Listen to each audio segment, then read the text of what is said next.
Les damos la bienvenida a nuestro séptimo evento en vivo del MOOC de Agroecología, organizado por el INTA de Argentina y SUPAGRO de Francia. La semana pasada ya completamos las 4 secuencias relativas a sistemas, a implementación agroecológica en sistemas de producción concreto, en sistemas hortícolas, en agroforestería, en producción ganadera, en sistemas mixtos en gran escala. Ustedes tienen todas las secuencias disponibles, y los vivos también, y los pueden inclusive descargar para guardarlos si a ustedes les interesa. Les recordamos que para aprobar el curso requieren al menos haber trabajado sobre 2 de las secuencias de implementación concreta y hacer los ejercicios correspondientes. Como lo habíamos anticipado que iba a haber una prórroga, les queríamos comunicar que esto van a tener tiempo hasta el 22 de abril. Hasta el día 22 tienen tiempo para completar los ejercicios. En esta semana ya hemos incluido también la secuencia 5, donde ustedes, ahí es donde tienen que cargar la mini entrevista. El ejercicio de la secuencia 5 es cargar la mini entrevista. Y esta mini entrevista va a ser evaluada por pares. Estén atentos en esa evaluación de pares para rápidamente dar una respuesta, porque cada uno de los que sube la mini entrevista a su vez va a tener que evaluar pares que se les va a solicitar. Entonces también otra decisión es postergar el vivo. El vivo de la mini entrevista iba a ser el miércoles de la semana próxima, lo pasamos para el 24 de abril. Así le damos tiempos a todos de terminar la mini entrevista, de terminar los ejercicios hasta el día 22. Luego de esa fecha ya no se podrá cargar más, así que tengan en cuenta eso, ni los ejercicios ni la mini entrevista. Hasta el 22 es la fecha definitiva. Esta tarde, después del vivo, se va a habilitar otro espacio para cargar la mini entrevista, para compartir, una galería para compartir, el resto de los participantes puedan ver las entrevistas de cada uno. Ojo, no confundirse, hay que cargar la mini entrevista en el espacio de la secuencia 5 para ser evaluado. Esta es otra segunda instancia para compartirlas con todos los participantes. Bueno, nuevamente la actividad en el campus fue muy intensa, de mucha participación, muchas propuestas, muy ricas las propuestas, las hemos estado siguiendo con el equipo. Hubo muchas inquietudes también sobre la relación entre la agroecología y el coronavirus. Hoy entre los panelistas vamos a tocar un poquito el tema también. Bueno, queremos recordarle que todas las cuestiones relativas a las dudas, por ejemplo, a la mini entrevista o cualquier otra, tienen que hacerla en el foro de mesa de ayuda. A veces lo hacen en el foro de preguntas y eso no es el espacio. En la mesa de ayuda, ahí les van a contestar. También les recomendamos, como siempre, leer las preguntas frecuentes, las novedades, donde va apareciendo información. Estamos muy contentos de la actividad entre pares, fue muy activa, hay una masividad muy importante de gente que está colaborando con este sistema, que es muy rico porque nos enriquecemos mutuamente. Y les recordamos que no es una evaluación, sino es una cooperación, no es estrictamente una evaluación, una cooperación para avanzar en la secuencia. Lo importante es hacer el ejercicio y recibir las recomendaciones del compañero, y con eso ya pasa la instancia de evaluación. Como siempre, a lo largo de este evento podrán intercambiar en el chat de YouTube, también en Twitter desde @IntaProcadis y con el hashtag numeral MOOCAgroE. Bueno, vamos al desarrollo de las preguntas, que tenemos muchas que hemos seleccionado, y para eso vamos a presentar primero a nuestros especialistas, nuestros panelistas. Primero, Viviana Blanco. Viviana es ingeniera agrónoma, tiene estudio de posgrado en género y en agroecología, es docente de la Facultad de Ciencias Agrarias de La Plata e integrante del Laboratorio de Investigación y Reflexión en Agroecología, LIRA. Es técnica del equipo de gestión ambiental y social del DIPROCE, del Ministerio de Agricultura, Ganadería y Pesca de la Nación. ¿Cómo te va, Viviana? Hola, buenas tardes, buenos días, buenas tardes. Muy bien y muy contenta de estar compartiendo con todos ustedes.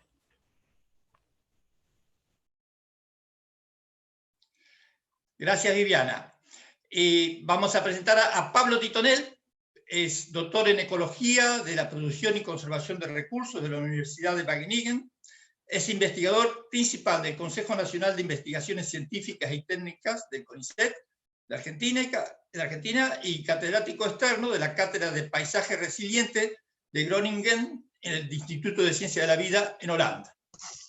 ¿Cómo te va, Pablo? Hola, ¿qué tal? Buenos días o buenas tardes, según donde estén. Muy contentos de, bueno, estoy aquí cuidándome como todos en casa, así que es una buena oportunidad para hacer cursos como este, ¿verdad? Gracias, Pablo. Y nuestro tercer participante es Agustín Barbera. Agustín ha trabajado en la preparación del MOOC, es parte del equipo. Agustín es ingeniero agrónomo por la Facultad de Ciencias Agrarias de La Plata también, técnico de la Chacra Experimental Integrada de Barro, entre desarrollo, y se desempeña en el área de extensión y desarrollo, acompañando grupos de extensión para la transición agroecológica. Y junto con otros especialistas llevan adelante el módulo agroecológico de cultivos extensivos, que tienen en la chacra, con muchas publicaciones y mucha demanda por el auge que se está dando en esta temática en la agroecología últimamente. Es maestrando en desarrollo rural en la UBA. Bueno, como cada semana tuvimos un equipo de colaboradores que ha sintetizado las preguntas, y como siempre hay muchísimas de las preguntas que se hacen, se resuelven en intercambio y con aporte muy rico de parte de ustedes, que eso es una de las grandes riquezas de esta modalidad de trabajo. Bueno, vamos a ir a las preguntas, entonces directamente vamos a empezar con Pablo. Pablo, vos has tenido y seguís teniendo experiencia de trabajo en Europa, en África. Tenés una visión de lo que está pasando en el sistema agroalimentario y con la agroecología a nivel mundial, además en Argentina también, obviamente. Lo que te pediríamos es si nos podés hacer una síntesis sobre cómo estamos en relación con esta disputa de paradigmas entre el sistema de producción agroindustrial y la agroecología. Chiquita la pregunta. Chiquita, bueno, gracias por la pregunta. Sí, la verdad es que en los últimos años se ha visto un avance muy fuerte de la agroecología, sobre todo un avance en lo que es digamos, la postura agroecológica en estas disputas a la que te referís. Por ejemplo, yo ahora, como vos bien mencionabas, estoy recientemente en la Universidad de Groningen, en Holanda, y hace poco di mi charla inaugural, una clase pública en la que vino mucha gente, y hace unos 10 años atrás hice lo mismo en la Universidad de Wageningen, también en Holanda, y me acuerdo que en ese momento tenía que pelearme con todo el mundo cuando hablaba de agroecología, de intensificación ecológica, explicar qué era. Teníamos que demostrar que la agricultura convencional no iba a alimentar al mundo, etc. Bueno, hoy todas esas cuestiones están sobrepasadas. Hoy ya no se discute eso, ya la gente sabe que es necesaria una alternativa. Hoy ya los políticos hablan de agroecología o algo similar, según el idioma. Es decir, hoy hay una conciencia diferente. Hoy la agroecología ya ha sido tomada por los organismos internacionales como la FAO. Hoy la agroecología se presenta como la alternativa para la conservación de la biodiversidad en el informe global sobre biodiversidad que salió el año pasado, en el Planeta Vivo, en el informe Planeta Vivo de la WWF. Es decir, en todos esos grandes paneles de alto nivel, incluso el IPCC, se menciona la agroecología como la alternativa. Obviamente uno se puede preguntar a qué se refieren con agroecología, ¿verdad? Y si realmente lo que se propone como agroecología en este nuevo paradigma es agroecología o es, como se dice en otros idiomas, se dice vino viejo en botella nueva. Es decir, le ponemos el término agroecología y vendemos algo que no es. ¿No? Entonces, ahí tenemos que ser muy vigilantes, ¿verdad? En ese tipo de cosas. Pero sí, yo creo que la disputa está siendo ganada. Hay países donde son países que van mucho más a la acción, como en el caso de China. En el caso de China, como muchos de ustedes saben, China en los años 90 logró la suficiencia alimentaria. Entonces, ese fue el gran orgullo de la sociedad china. Se produjeron todo el arroz que necesitaban para ellos mismos, pero eso trajo consecuencias ambientales muy fuertes. Entonces, el segundo plan quinquenal, una vez logrado eso, fue aumentar la eficiencia para reducir el impacto ambiental. Hoy es diversificar. Hoy China está en la diversificación y hay mucho interés en la agroecología justamente para eso, para poder diversificar los sistemas con toda la complejidad que eso tiene. También hay que decir que en otros lugares, si bien la agroecología ha ido avanzando en muchos lugares, en Europa, en Francia, en China, etc., en las agendas en África, en las agendas de desarrollo en África, hay lugares como por ejemplo el caso de Brasil, donde de alguna manera, en términos políticos, ha retrocedido. Si bien a nivel de campo sigue avanzando, porque no es algo que dependa exclusivamente de los gobiernos, pero sí el apoyo que tuvo durante la primera década de este siglo, ya no lo tiene, al contrario, ¿no? Está siendo más bien perseguida, se ha eliminado el Ministerio de Desarrollo Rural, entonces no en todos lados está floreciendo como uno esperaría, ¿verdad? Si a uno le preguntaban en el 2005 cómo veía la agroecología en el 2020 en Brasil, bueno, pero en realidad no ocurrió por los cambios políticos que todos conocemos, ¿no? Así que bueno, en general vemos que hay un avance muy fuerte, que ya es menos necesario ir a cuestiones básicas en la disputa, pero todavía subsisten este tipo de posicionamientos. Y uno muy reciente, que también es importante señalar, es el embajador de Estados Unidos ante la FAO, dijo recientemente que la FAO ha perdido su tiempo apoyando a la agroecología y que tiene que volver a la agricultura de altos insumos y biotecnológica y todo lo demás, ¿no? En línea con el discurso del gobierno de Donald Trump.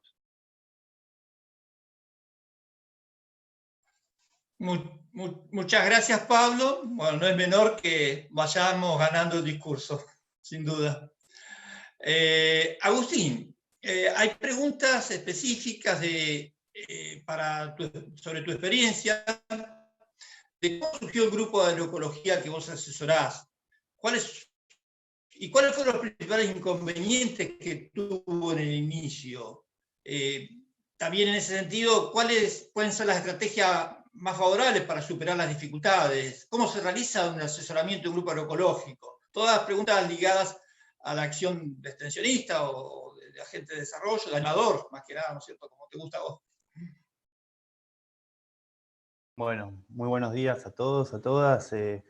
Muy lindas las preguntas y me parecen súper pertinentes para el momento que estamos atravesando, sobre todo en Argentina y en los sistemas pampeanos, que más allá que ha habido un avance en experiencias agroecológicas, sigue predominando el modelo, digamos, agroindustrial o convencional que llamamos de agroecología, ¿no? Para eso, bueno, me parece primero recalcar que somos un equipo de trabajo, digamos, no hago un acompañamiento yo solo, sino es un grupo interdisciplinario que acompañamos eso. Y quizás la pregunta que vos mencionás sobre cuáles fueron o cómo inició, parten de dos cuestiones. Una es las motivaciones y la demanda del medio, de los productores y de algunas productoras, sobre todo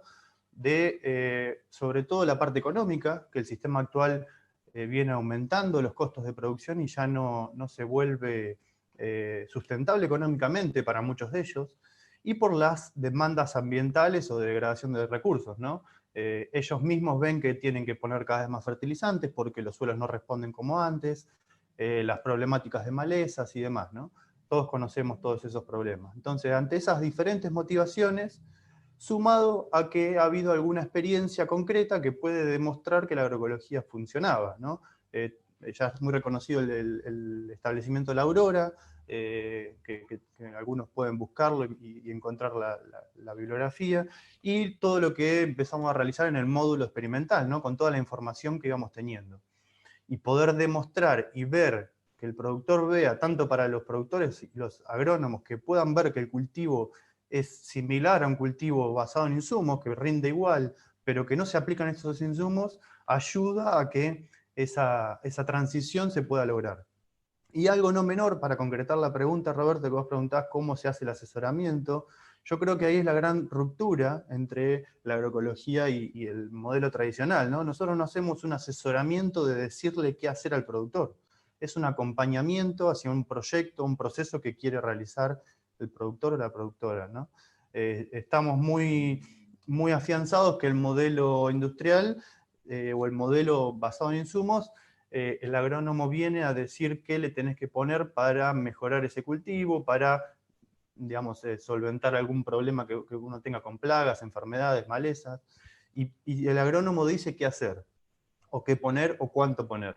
Bueno, nosotros partimos de que tenemos que cambiar esa mirada, acompañar hacia un proceso, y ayudar, en todo caso, a estimular el enfoque sistémico que es muy llamado en la agroecología, ¿no? De entender que todas esas relaciones entre la planta, el suelo, los microorganismos, los insectos, todo eso hace funcionar el sistema y eso nos da los rendimientos que consideramos objetivos, ¿no? Entonces, estimular eso es el rol agronómico y poner en valor todo eso. Para todo eso, vos me preguntaste, terminando la pregunta, los inconvenientes que podíamos tener. Es muy difícil quizás a veces lo que uno entiende poder hacerlo ver en el otro, ¿no? Querer que el otro mire como yo miro el sistema de manera sistémica. Entonces, para eso fue muy, muy importante empezar a reducir costos en ese inicio de la transición, porque un productor que tiene 300, 400 dólares de costo hoy en día en el sistema pampeano, es muy difícil que pueda esperar a ver esas relaciones de los insectos con los depredadores y las plagas, ¿no? Entonces, reducir costos en ese inicio de transición es muy importante para poder bajar el riesgo y ver y estimular ese enfoque sistémico para que se plasme en el campo, ¿no? Y con eso se cambia de manera muy drástica cómo se hacen el acompañamiento y las recorridas técnicas, ¿no? Del asesor o los asesores o el acompañante del proceso de transición con el productor. Cuando en la parte tradicional estamos muy corriendo atrás del problema y viendo cómo solucionar cosas, querer controlarlas, querer matar la maleza, querer matar el insecto plaga, en las recorridas agroecológicas se va a ver todo lo que es vivo, todo lo que es positivo del campo, y no lo problemático, digamos, ¿no? Ver cómo estimulamos todas las relaciones, cómo fomentamos ese proceso de relaciones. Y eso cambia rotundamente, ya sea para el asesor o el acompañante profesional, como para el productor, ¿no? Cambiar de cómo tenemos que controlar los problemas, a ver cómo estimulamos todo lo positivo, es un cambio drástico en ese acompañamiento. Entonces, si te puedo responder con todo eso que te fui comentando, me parece que es muy importante ese sentido de acompañar un proyecto que el productor o la productora tiene como un objetivo, ¿no? Algunos pueden tener un objetivo de reducir costos y no ver un sistema tan riesgoso, otros pueden tener un objetivo de producir lo más rápido posible sin insumos o mejorar el suelo que tienen, ¿no? Ese objetivo se acompaña con diferentes estrategias, ¿no? Así que bueno, esa es un poco la respuesta de la experiencia desde el equipo de Barrow. Muchas gracias, Agustín. Evidentemente, lo que vos comentás tiene que ver con que el productor tenga más autonomía, que tenga menos riesgo también. Vos hablabas de que tienen un rendimiento similar, pero en algunos casos, aunque pudiesen tener un rendimiento menor, el abaratamiento de insumos lo lleva a afrontar mejor el riesgo de la producción, sin duda. Vamos a hacer una pregunta a Viviana. Viviana, en el foro de políticas, en los que los participantes aportaron de manera muy activa, casi todos coincidieron en que ha habido buenas intenciones, en los casos que presentamos de Francia, Brasil, Argentina, pero que en general ha sido muy limitado como política global, ¿no es cierto?, sobre todo en América Latina. Se rescata la experiencia del COMPRE del Estado de Brasil y algunas experiencias municipales, pero parece poco, digamos, ¿no es cierto? Entonces, la pregunta sería, ¿cómo hacer o cómo podríamos lograr que los estados nacionales, provinciales, municipales incentiven más la agroecología? Bueno, la verdad es que es muy buena pregunta y yo le agregaría a eso no solamente incentivar, sino, merced a la experiencia de lo ocurrido en Brasil, que esos incentivos perduren en el tiempo, ¿no? Que se transformen en políticas de Estado y no solamente políticas de gobierno. En ese sentido, yo por ahí comparto lo que planteaba Agustín recién. Por lo menos en nuestros países, yo creo que todavía no hay una acabada comprensión de lo que ocurre efectivamente como consecuencias del modelo productivo, de este modelo producto de la Revolución Verde, en el deterioro ambiental y las consecuencias en la salud humana. Creo que como esos son efectos que se ven a largo plazo, y los gobiernos duran, en el mejor de los casos, 4 años u 8, no alcanza a comprenderse el efecto ni a tener quizás la envergadura que debería tener esto en las políticas públicas. Eso por un lado. Por el otro lado, también creo que todavía falta, a pesar de que han habido muchísimos avances, como cuenta Pablo, todavía falta una acabada comprensión de que la agroecología puede ser un camino para resolver estos problemas, porque todavía subsisten algunos prejuicios del tipo de si con la agroecología se puede reducir el hambre, cosa que sabemos que es así, y otro problema que se suscita en países como el nuestro es si con la agroecología se pueden generar divisas, que es otro problema acuciante. Entonces, estas dos cuestiones creo que todavía, si bien reconozco muchísimos avances, creo que también son un camino que estamos transitando y que nos falta todavía. Y por el otro lado, en el mejor de los casos, supongamos que efectivamente conseguimos, por ejemplo en Argentina, 130 diputados que aprueben una ley de agroecología o de fomento a la agroecología. ¿Qué vamos a hacer para dar respuestas inmediatas a ese apoyo a la agroecología? Y acá creo que hay otro problema más que se suma a las políticas públicas o a la falta o a la deficiencia en las políticas públicas, que tiene que ver con los sistemas de ciencia y tecnología. Porque en esos sistemas es donde se define qué se investiga, para quién se investiga y cómo se evalúa. Y creo que ahí sí hay un giro para dar que va a llevar más tiempo todavía que el político y el social. O por lo menos eso pareciera, ojalá nos sorprendamos todos. Para cerrar y para tirar algo que tenga que ver con lo propositivo, yo creo que es por el camino de las intendencias, las alcaldías, los municipios, que son las relaciones de cercanía, donde los intendentes, los alcaldes ven las problemáticas concretas de la sociedad y conviven con el vecino que padece una enfermedad, o que producto de los efectos del cambio climático, en el cual este modelo de agricultura tiene mucho que ver, los productores pierden su producción porque hay inundaciones o sequías además.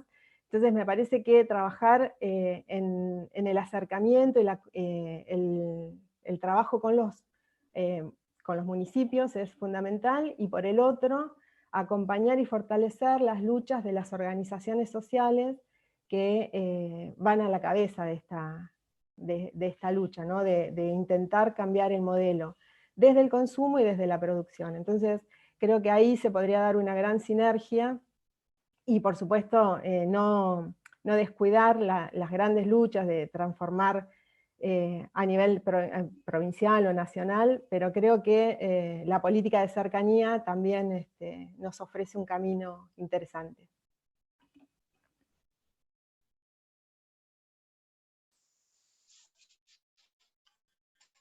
Muchas gracias a la investigación y a los centros de investigación. Nos da muy buen pie para la pregunta que teníamos preparada para Pablo. Pablo, la Revolución Verde fue acompañada, lo vimos en el MOOC, con la creación de centros de investigación y difusión de tecnología muy fuertes, con muchos recursos, y que eso es lo que le dio sostén. ¿Cuál debería ser hoy la agenda de los institutos de investigación y de desarrollo para afianzar una propuesta agroecológica?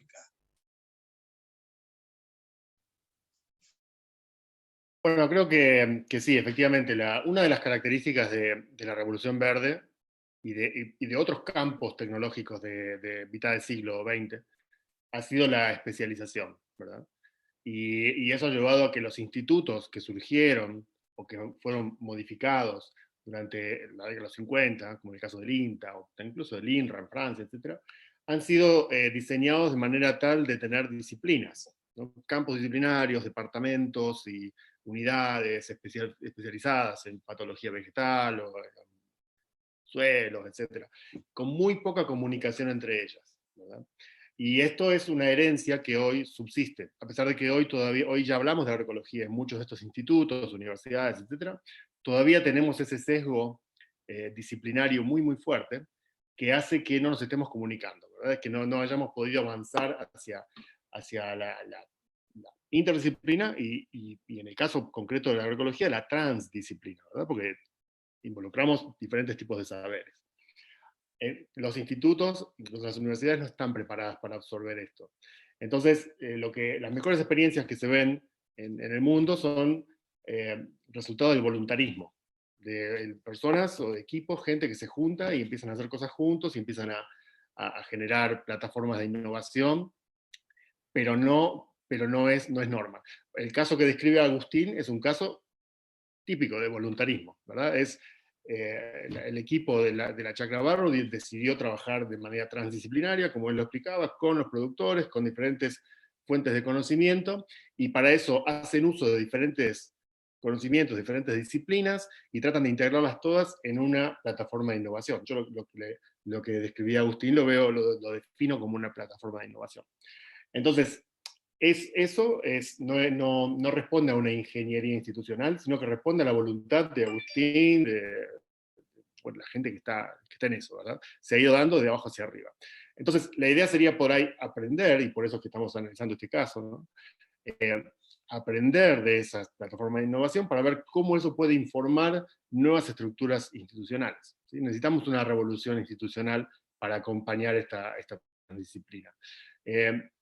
Yo lo que veo es que hay, incluso hoy, bueno, nosotros conocemos el caso del INTA, Instituto Nacional de Tecnología Agropecuaria en Argentina, donde está viendo programas estructurales, programas transversales que intentan hacer eso, que intentan decir, bueno, ya no vamos a hablar acá de fitopatología, sino que vamos a hablar de sistemas, vamos a traer a los fitopatólogos y a los suelólogos y a los economistas, y los vamos a poner todos juntos a pensar una propuesta.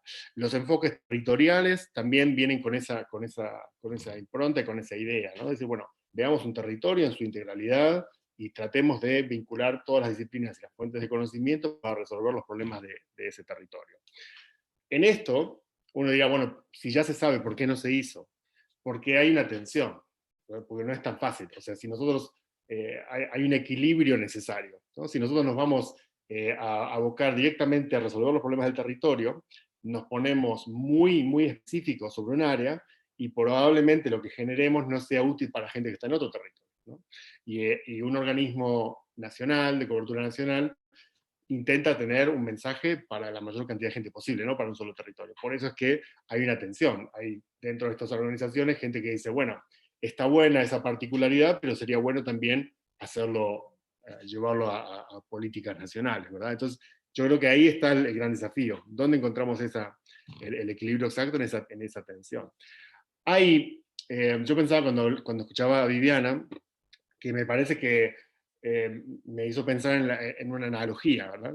Que nosotros en agroecología pensamos en la diversidad, ¿no? La diversidad es la base de la agroecología. Nosotros pensamos, bueno, si queremos controlar un bicho, un insecto, no tenemos un solo mecanismo, sino que tenemos muchos mecanismos posibles. Tenemos una diversidad de mecanismos que se ponen en juego gracias al diseño agroecológico para controlar o para manejar a ese insecto para que no se transforme en plaga. Bueno, yo creo que lo mismo tenemos que pensar cuando queremos promover la agroecología. No hay un solo enfoque.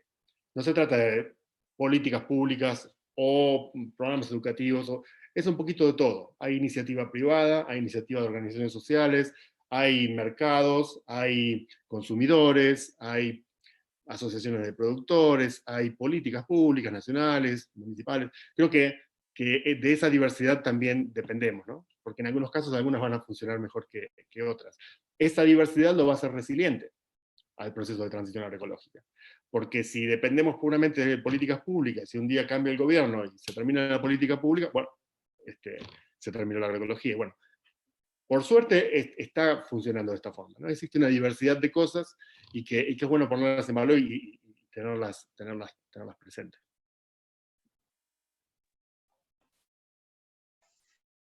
Muchas gracias, Pablo. Interesante el panorama que nos haces.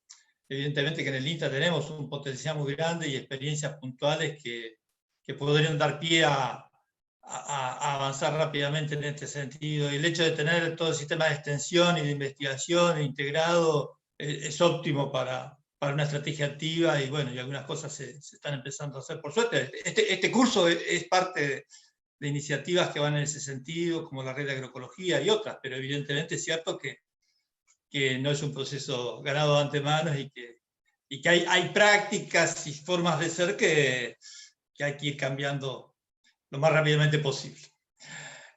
Agustín, hay preguntas sobre cómo conviene iniciar un proceso de transición agroecológica, cómo aplicar, por ejemplo, prácticas agroecológicas en un pequeño sector del predio para no correr riesgo en todo el campo, o no, trabajar con todo el campo y empezar poquito a poquito con algunas prácticas, serían como 2 estrategias diferentes. También, ¿cuándo se puede decir que un productor es agroecológico, que ya es agroecológico, o todavía está en transición? ¿Cuánto tiempo pasa para dejar de utilizar agroquímicos?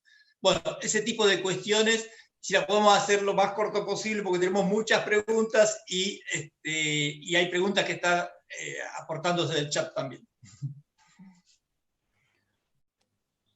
Bueno, gracias Roberto.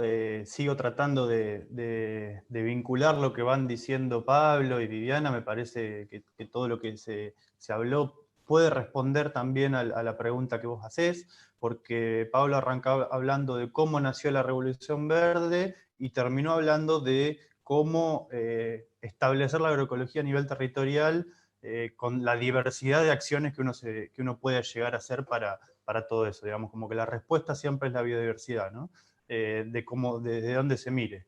Y creo que para el proceso de transición, creo que importa poco desde de qué superficie se arranque, siempre buscando esa analogía, digamos, que fue haciendo Pablo, digamos, aumentando la biodiversidad. Si uno parte viendo cómo es el sistema anterior, o cómo viene el sistema que viene predominando de la Revolución Verde, viene manejando cultivos únicos, que lo hacen a uno dependiente de insumos, que lo hacen a uno vulnerable contra las problemáticas, las malezas, las plagas y demás.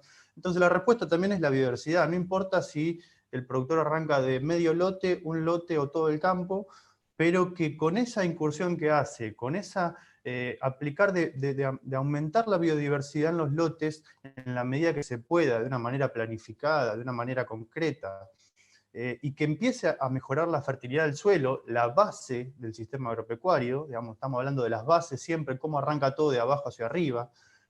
Las políticas públicas quizás no lograrían un gran impacto positivo si no hay una base de productores que demanden eso o que estén ávidos a hacerlo. Y acá lo mismo, tenemos que partir de la base que es el suelo. Entonces, con esa biodiversidad, pensando en potenciar esa fertilidad del suelo, que es biológica, digamos, nunca vamos a mejorar una fertilidad o a concretar una fertilidad óptima con insumos químicos, digamos. Entonces, con una parte biológica de mejorar la fertilidad del suelo, vamos empezando a estimular todo ese enfoque sistémico que yo trataba de responderte en la primera pregunta.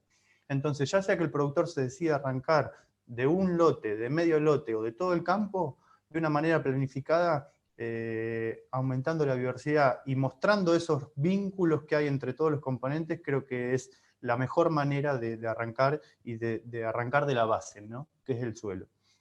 Eso como primero, y respondiéndote muy cortito las otras 2 preguntas que me hiciste, yo creo que la agroecología no es o el productor agroecológico no hay un punto de llegada, ¿no? No es un lugar a donde tengo que llevar, es un enfoque, es un camino, digamos, es el camino de la agroecología, es cómo transito yo y cómo miro yo los sistemas. Entonces, creo desde mi percepción que no hay un punto de llegada, sino es una manera de mirar los sistemas productivos y todo el sector agroalimentario, si se quiere, ¿no? Y lo mismo con cuánto tardo en no usar más insumos. Bueno, va a depender de cada caso, y creo que uniendo la respuesta anterior, diciendo que es un enfoque, si yo en algún momento del proceso de transición preciso usar un insumo, sea biológico, sea químico, por alguna inclemencia que tengo, alguna problemática, a mí me tiene que decir, más que preocuparme por el insumo en sí, me tiene que preocupar qué no está funcionando en el sistema para que yo tuve ese problema, ¿no? La plaga, la enfermedad o la necesidad de un fertilizante. Entonces el enfoque, el que hace que uno no tenga que necesitar el insumo en ese proceso de transición.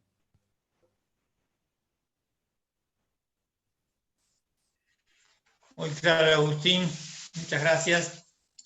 Pablo, habíamos anticipado que había mucha preocupación por la pandemia, la relación con la agroecología. Hay autores que plantean que esta pandemia u otras que tenemos o hemos tenido tienen relación con el maltrato que hacemos a la naturaleza, con el modelo de producción industrial. ¿Qué nos puedes decir en relación con de la pandemia o las pandemias y la agroecología? ¿Crees que esto puede ser una oportunidad para acelerar el proceso de la transición a la agroecología? Esperamos tu reflexión. Bueno, lo de la pandemia me agarra un poco en frío, de sorpresa, entonces me cuesta tener suficiente distancia como para analizarlo aún, ¿no?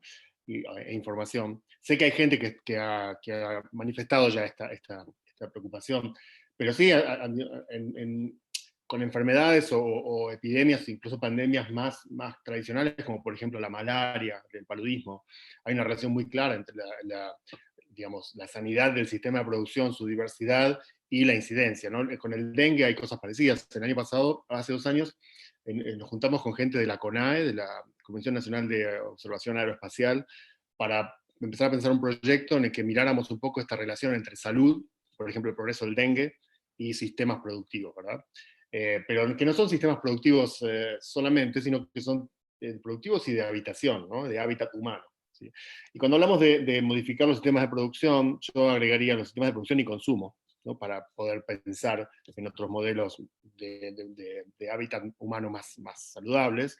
Y cuando hablamos de sistemas de producción y consumo, no hablamos solamente de producción primaria, sino también es el hecho que nosotros vivamos hoy, el ser humano sea más urbano que rural, implica también los modelos de producción industrial y de servicios, etc. Estamos concentrándonos en ciudades que tienen algunas subventajas, obviamente, pero que tiene desventajas, ¿no? Porque bueno, el hacinamiento, el abandono del campo, el abandono de la infraestructura ecológica del campo, asociada a que cada vez hay menos productores en muchos lugares del mundo, creo que son los modelos de producción y de consumo que exceden a la agricultura. Por supuesto que la agricultura es el principal uso de la tierra, ¿verdad? Pero esto creo que excede a la agricultura.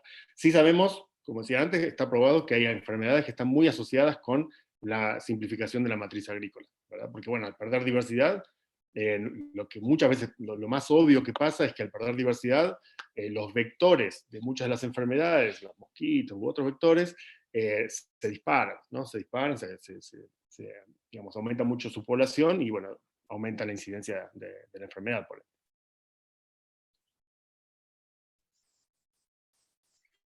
Muchas gracias, Pablo. Queremos contarles que tenemos más de 400 personas que están conectadas en este momento. Hay de 13 países diferentes, de Costa Rica, de México, de Colombia, de España, de Perú, de Honduras, de Ecuador, de Uruguay, de Brasil, de República Dominicana, de Bélgica, de Guatemala y de varias de las provincias de Argentina, sin duda.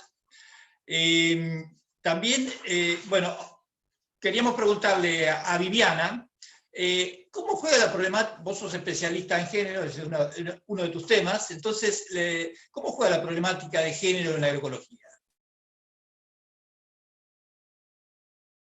Bien, que es un tema largo, pero voy a tratar de hacerlo en menos de 5 minutos.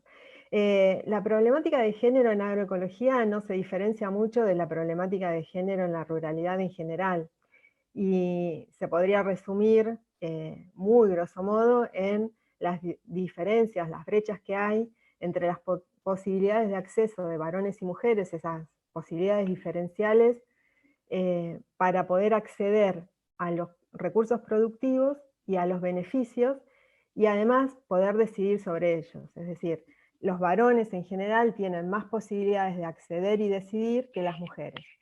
Esto genera brechas que se traducen en, por ejemplo, las dificultades de las mujeres en sostenerse económicamente o participar políticamente en las organizaciones. Eso por un lado. Ahora bien, ¿cuál es la ventaja de la agroecología? La agroecología lo que nos permite, a partir de esta mirada pluriepistemológica que planteaban tanto Pablo como Agustín, es la posibilidad de convocar otros saberes, más allá del académico. Entonces ahí no solamente tendríamos que hablar con los productores, agricultores, campesinos, sino también con ellas. Entonces, creo que lo que nos permite la agroecología es dar un salto cualitativo para repensar este tipo de relaciones y transformarlas. Acá quiero señalar algo que que es una cuestión de género también, es que si nos ponemos a observar, quizás vamos a ver que muchos de los emprendimientos agroecológicos están encabezados por mujeres. Y eso tiene que ver con que para los varones es muy difícil socialmente ser aceptados cuando algo sale mal. Digamos, hay una cuestión de género que tiene que ver con la construcción de la masculinidad, donde el fracaso en el varón está muy mal visto, está condenado socialmente, y no así en las mujeres. De las mujeres, es más, hasta es esperable que sean frágiles, dependientes. Entonces, vemos muchos casos donde las mujeres son las que encaran esta actividad, hacen no sé, algunos cultivos o un invernáculo, van probando, y en la medida en que esto va funcionando, los varones se van sumando. Eso por un lado. Y por el otro lado, también hay, dentro de los estudios sociales de la tecnología, hay se describe una relación entre la construcción de la identidad masculina con el uso de la tecnología, y por el otro lado, como la tecnología se construye socialmente, también hay un imaginario de esa masculinidad al pensarse la tecnología. No sé si soy clara con esto, pero bueno, es un poco pensar que la tecnología como la conocemos, y mucho más en el sector rural, tiene está pensada para un determinado tipo de actor, que es el varón, y a su vez, en la construcción de la masculinidad están todas las habilidades y el desempeño para poder hacer uso de esas tecnologías. Pero bueno, creo que en todo esto la agroecología nos permite repensarnos, así como estamos repensando las relaciones sociales, las relaciones productivas, y que también nos permite avanzar en el replanteo de las relaciones desiguales, y no solamente por una cuestión ética, porque la agroecología no permitiría de ninguna manera, no podría aceptar el avance sobre la esclavitud o sobre la opresión de cualquiera, sean comunidades originarias, mujeres o jóvenes o ancianos, sino hasta por una cuestión práctica, porque varones y mujeres sabemos cosas distintas, y aún sobre las mismas cosas sabemos distinto. Por ejemplo, varones y mujeres conocemos sobre biodiversidad, pero varones y mujeres conocemos aspectos distintos sobre esa biodiversidad. Si nosotros nos referimos solamente a cuestiones, no sé, que tienen que ver con cómo se van diseñando los productos, por ejemplo, hortícolas, muchas cualidades de esos productos hortícolas para el consumo tienen que ver con aspectos estéticos, y no con cuestiones que sí le interesarían a las mujeres, por ejemplo, como la facilidad de cocción, el tiempo de cocción, la manipulación y demás. Entonces, bueno, en este sentido, además de las cuestiones de género, de representar una cuestión ética y valorativa, también tienen que ver con una cuestión pragmática, consultar e incorporar a las mujeres en este diálogo pluriepistemológico es una cuestión hasta estratégica y pragmática, digamos, ¿no? Con beneficios para todos y todas. Muy interesante, Viviana, amplitud, digamos, donde el abordaje de género nos brinda más posibilidades, nos da más diversidad de situaciones. Pablo, querías agregar algo, me parece, en relación a este tema.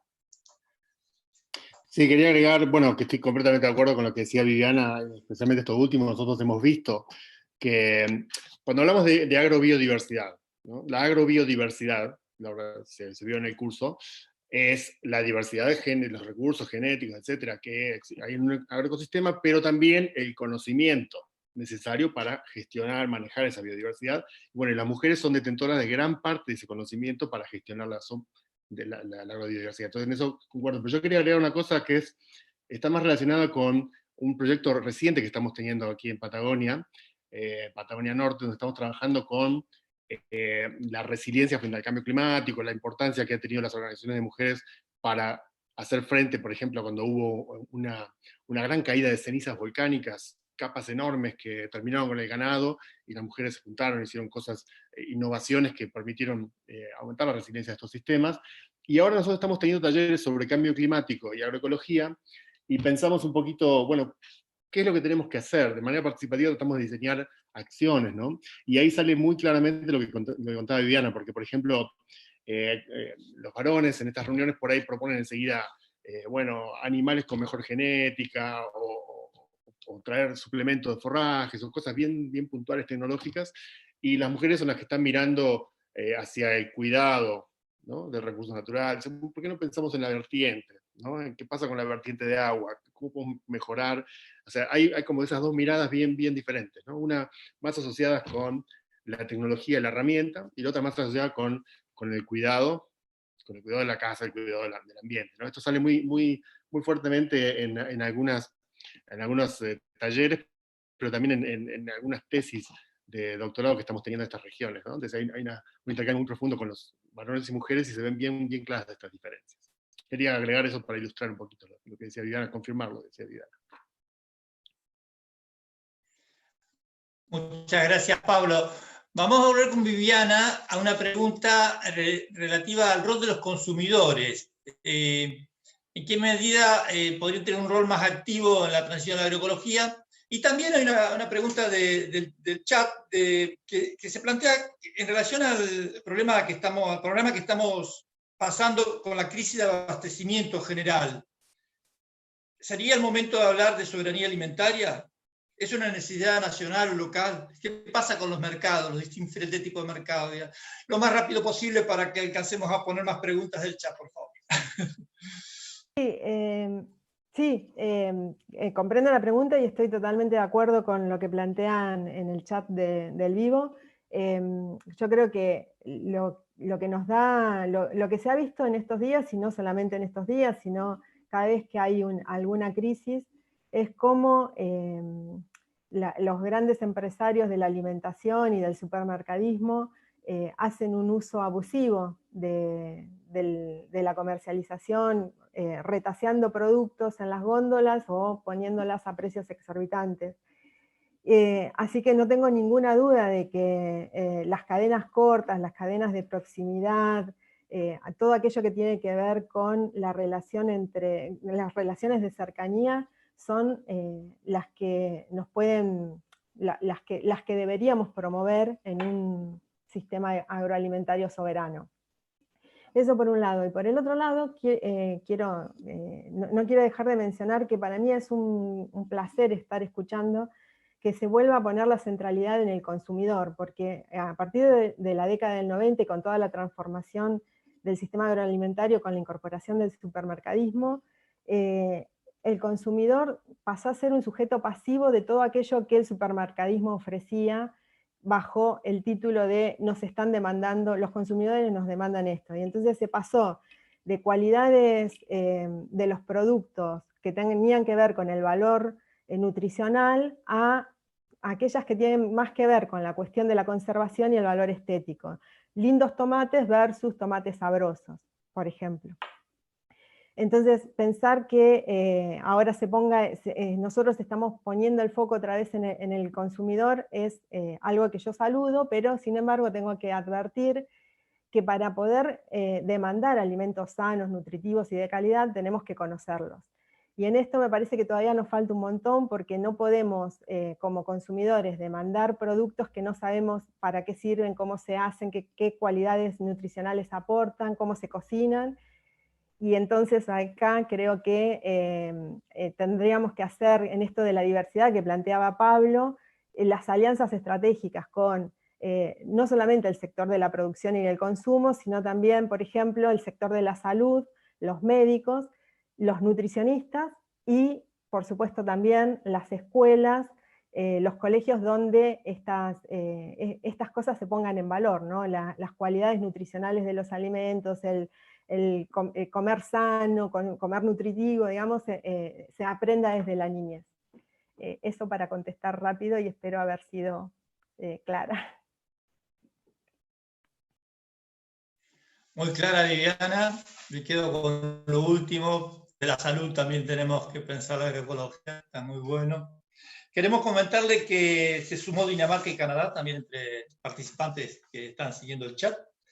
Y vamos a integrar una pregunta del público que dice, ¿es posible hablar de agroecología sin discutir la problemática de la tenencia de la tierra?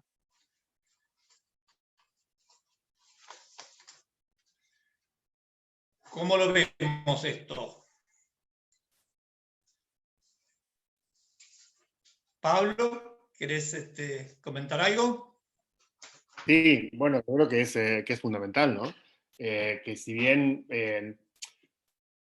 uno puede pensar en agroecología, hacer agroecología a diferentes escalas, y creo que los ejemplos que muestra Agustín son bien claros, son bien contundentes. También es cierto que ahí está, en esto de la diferencia de escalas, está también la desigualdad en el acceso a los recursos, ¿no? Y bueno, hay mucha tierra que está en manos privadas por cuestiones especulativas, hay mucho productor que no está en el campo, y bueno, hacer agroecología sin el productor en el campo es casi imposible, ¿no? Entonces, hay muchas tierras que están produciendo, si bien se ven verdes, y se ven homogéneas, y se ven tecnológicas, están produciendo por debajo de su potencial. Si lo pensamos desde el punto de vista de la cantidad de nutrientes que podrían producir para alimentar a la población, ¿no? Y no alimentar cerdos al otro lado del mundo. Entonces me parece que esas tierras están siendo subutilizadas, que bueno, es necesario generar divisas en un país, en una economía agrícola o de productividad primaria, como la mayor parte de nuestras economías en Latinoamérica, pero al mismo tiempo también hay que pensar en el consumo y la alimentación doméstico, ¿no? En nuestros países, que no está solucionado, ¿no? Estamos, en el caso concreto de Argentina, producimos alimentos para 400 millones de personas, o sea, 10 veces más de la cantidad de gente que somos en el país, y hay casos de gente que no tiene acceso a la tierra y que está en situación de hambre o de malnutrición, ¿verdad? Cuando están viviendo en lugares donde podrían acceder a la tierra.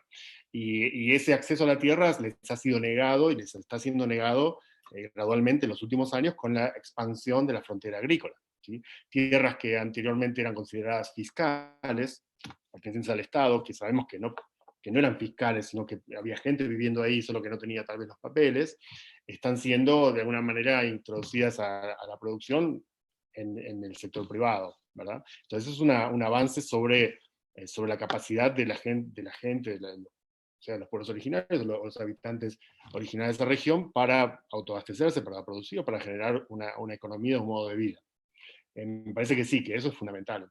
Que sí, nosotros, desde el punto de vista tecnológico, existen las tecnologías para producir agroecología a cualquier escala, no hay dudas, pero la cuestión de acceso y de igualdad y equidad en acceso a los recursos, tierra, donde nosotros trabajamos también agua, es muy importante. Sí, muchas gracias, Pablo. Viviana, ¿qué nos puede decir del tema? Sí, yo solamente quiero agregar algo a lo que dijo Pablo, que comparto totalmente lo que plantea. Más vinculado, yo vivo en La Plata, en la zona hortícola, lo que se ve además es no solamente el acceso a la tierra, sino los sistemas de contrato para el acceso a la tierra, que son contratos cortos por un año, donde las consecuencias son bastante graves. Por un lado, las condiciones de vida, porque en muchos de esos arreglos contractuales no se permite construcción o pozos, perforaciones para baños, por ejemplo. Pero por el otro lado, pensar en prácticas agroecológicas de mejoramiento de suelo, entendiendo el suelo como un organismo vivo, tal como lo planteaba Agustín, lleva tiempo alcanzar esas transformaciones en un recurso importantísimo como el suelo, y con contratos que van variando año a año, y que a veces en momentos como estos, por ejemplo, los precios estallan, entonces se vuelve un problema mucho más grave. Insisto, comparto lo que dice Pablo, y agrego este tema de los alquileres. Evidentemente, la situación, eso lo vimos en las secuencias del MOOC, productores del periurbano que planteaban, convencidos de la agroecología, pero con un contrato anual es muy difícil avanzar en la implementación. O si vemos la región pampeana, donde un pool de siembra a lo mejor siembra miles y miles de hectáreas y coordina las actividades desde una oficina, digamos, porque el modelo es completamente estandarizado. Para aplicar agroecología eso no sirve, evidentemente, hay que volver al protagonismo del productor, del chacarero, del que vive o en la explotación o en la localidad y que puede estar supervisando y siguiendo el campo. Entonces, evidentemente que hay estructuras que tienen que ver con la tenencia que tienen que acompañar este proceso si pretendemos generalizarlo, ¿no? Pablo, cortito. Sí, cortito, quería agregar que también en esto de repensar el acceso a los recursos, también hay que pensar, como se está haciendo en algunos países, se está empezando a hacer, repensar el acceso de los jóvenes, sobre todo los jóvenes urbanos, que tienen necesidad y ganas de acceder a los recursos productivos para empezar para establecerse. Es muy difícil, y creo que también tendría que ser parte de esta discusión. Sí, interesante lo que decís, Pablo, porque yo lo que he visto también, he visto muchos jóvenes que han estudiado y que vuelven al campo y que la agroecología les permite entusiasmarse y dedicarse al campo. Hay un potencial, yo creo, ahí, porque es un desafío más interesante, más atractivo, más desafiante para el productor, para un joven encarar un proyecto de vida ligado a la agroecología. Y ahí hay un potencial, yo creo. Agustín, hay preguntas que hacen referencia a la temática de los bioinsumos agropecuarios, tanto la naturaleza comercial como los biopreparados. No hemos hablado hasta ahora en el vivo de hoy. Entonces, ¿cuál es el rol de los bioinsumos? Hemos hablado más bien del sistema. Hablándonos algo de los bioinsumos. Bueno, buenísimo. También acá hay que separar, me parece, entre los sistemas a pequeña escala y a gran escala. Creo que a pequeña escala hay un montón de información de preparados, de biopreparados que pueden ser útiles para alguna problemática. A nivel de gran escala, creo que ese proceso está incipiente, pero va creciendo, y creo yo de alguna manera tenemos que tratar de apuntar todas las herramientas, todas las estrategias que haya para no necesitar un insumo externo. Esa me parece que es desde mi concepción la idea de que tenemos que producir a la par de la naturaleza, usándolos o tratando de acompañar los procesos biológicos para no depender de un insumo externo, sea biológico o sea químico. Ahora, sabemos que, por ejemplo, a gran escala es muy difícil poder, digamos, controlar todos esos procesos o que no haya en un periodo de transición, en un periodo de años extenso, ninguna problemática de plaga o enfermedades o alguna problemática de ese estilo. Entonces, tener en cuenta que ante esas problemáticas tenemos un insumo probado o demostrado que ejerce algún rol interesante ante esas problemáticas y que sea biológico, creo que es muy importante para no perder producción o que el productor no se vuelva en una situación riesgosa ante una problemática. Pero, como siempre hablamos en agroecología, hay que tener mucho cuidado, es no buscar un reemplazo de insumos, no cambiar un insumo químico por uno biológico y seguir con el sistema como lo tenemos, sustentado en insumos biológicos. Eso creo que hay que tener mucho cuidado y creo que es una herramienta más para poder avanzar dentro de la transición o dentro de un proceso de agroecología, ¿no? Muchas gracias, Agustín. Estamos ya en el final, entonces les agradecemos muchísimo a los panelistas y a las personas que nos han seguido del chat aportando opiniones y sugestiones. Les recordamos que estamos cerca del fin del curso, de esta experiencia hermosa que hemos compartido. El viernes 24 de abril a las 12, entonces, de acuerdo a lo que dijimos, será el último encuentro. Ahora sí, tenemos un periodo como para avanzar en las diferentes secuencias, los que pudiésemos estar atrasados, para terminar y volcar la mini entrevista, que van a tener tiempo hasta el 22 de abril. Y el 24 estaremos haciendo la evolución con una evolución, también un primer balance de lo que hemos vivido durante el curso. Bueno, los esperamos el 24 para el vivo de la secuencia 5. Antes de eso, decirles que estamos en 450 participantes. Bueno, los esperamos entonces para el 24, 5 sobre la mini entrevista o autorrelato y para hacer el cierre de este segundo MOOC en agroecología. Adiós.